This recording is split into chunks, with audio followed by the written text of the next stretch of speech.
Hey guys, thanks for visiting my channel today. I'm going to show you guys how to make some magic rings in a couple of different ways. There's many ways to do it, and so you just need to try out a few ways and see which works best for you. There's no right or wrong, it's just whatever you are comfortable doing. So the first way I'm going to show you, you take the tail and hold it in your fingers like this. And then we're going to wrap this yarn around our fingers, across the top where our thumb is, make this cross in the back. And then there's a few different things. You can just hold it with this finger, you can bring it over this finger and hold it with this one, or you can even wrap it around this finger, okay? So I'm just going to bring it over and hold it with my pinky. Okay, so you're going to go with the crochet hook down, just go under this first loop and grab this second one, bring it forward, and as you do that, give it a little twist. Make sure that it comes down all the way onto the shaft of your crochet hook so you have proper sizing. And then go under this second loop over here that's across, or the second yarn that's over here across your fingers, and just pull that through this first loop right here. And here is your magic circle. You need to bring your working yarn up towards the top, and this is your magic circle. Now this is a little bit big and awkward because you have to hold tight just when you start to do your singles or whatever it is you're going to put in your crochet circle. So I like to pull my tail. There's a couple things I like to do. Pull my tail to make the ring a little smaller. And then you can go ahead and make your single crochets into the circle. And just holding it, you see you have to kind of hold both sides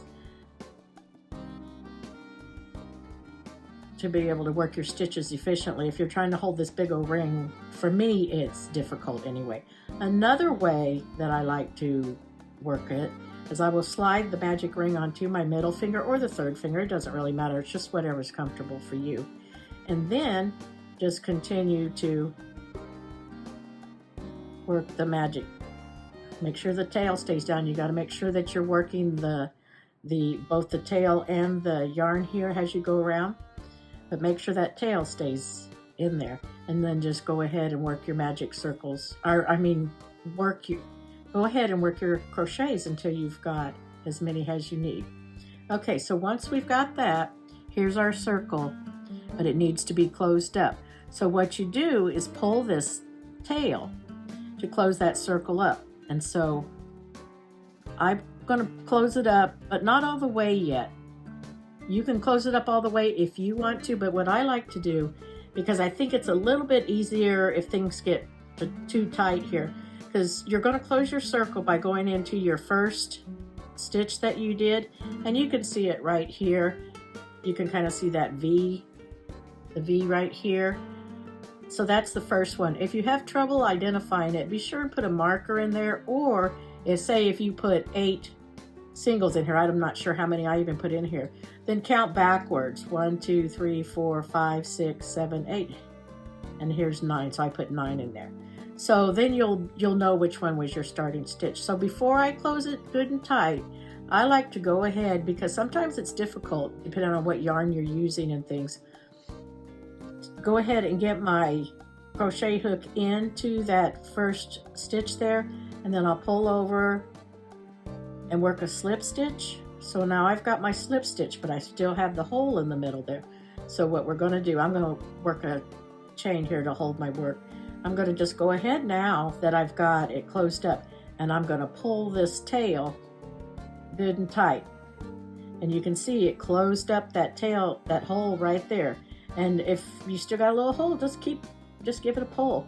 And then as you go to work your next round, be sure and work this tail in there, lock that tail in there so that this hole doesn't come open. Let's go ahead, like the first stitch here, make sure our tail is in here, and then we're going to pull up our loop and work our stitch. And then okay, see how that opened just a tiny bit? In the first stitch or two here, you can still pull that and close it up. But then as you continue to work around your loop and tail, it's going to lock it in, so that's not going to open. See it there, it's better that way. It's not going to open, but give it another pull if you want to, and then after a few more stitches, that's going to be locked in there. So that's one way to do it.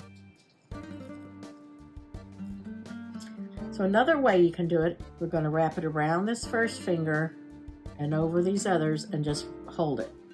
So then you can go under the first stitch here, grab that yarn and pull it under again, give it a twist, make sure it comes up on the shaft of your hook.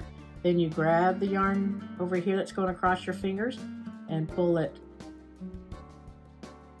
through your starting loop.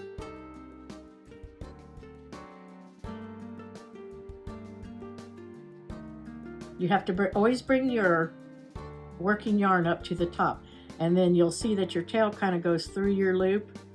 So that is your loop. Again, you would just start working your stitches in there by holding it, or as I showed you before, by putting it onto your finger, if that's what works for you. I think when you got a lot of them to do, you can get pretty fast doing it this way. And I do kind of like that way. Okay, and then once again, when you're all done, pull your tail to close up your circle. Now, if you close up your circle before you've slip stitched into your starting stitch over here, then you're going to have to come all the way over here to grab that starting stitch. And I just prefer for myself, but you guys do whatever you like. I just think it's a little easier to get into the first starting stitch here, and then you pull up that loop so you can work your slip stitch. And then now we've closed our magic ring, but we need to close up that hole good and tight. So there again, just give it a nice tight pull, and you'll see that you've closed it up. And then again, work in lock in that tail so that the hole doesn't open up. Once you're working further down in your project, you don't want that to open back up. Okay, another way, so you wrap it around your finger, bring it off your finger with the working yarn in the back, pull it up, bring your yarn to the top, and give it a chain. Now you have your magic ring. And you would once again just go ahead and start working your stitches, whether you want to hold your ring or put it on your finger or whatever works for you.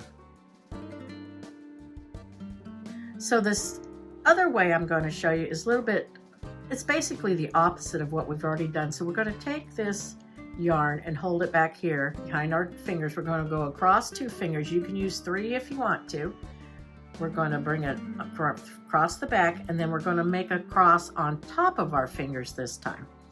So then you go under this first one, grab this second one, bring it forward and do that twist and slide it down here onto your shaft. Then just grab this yarn over here again and pull it through. And there is your magic circle.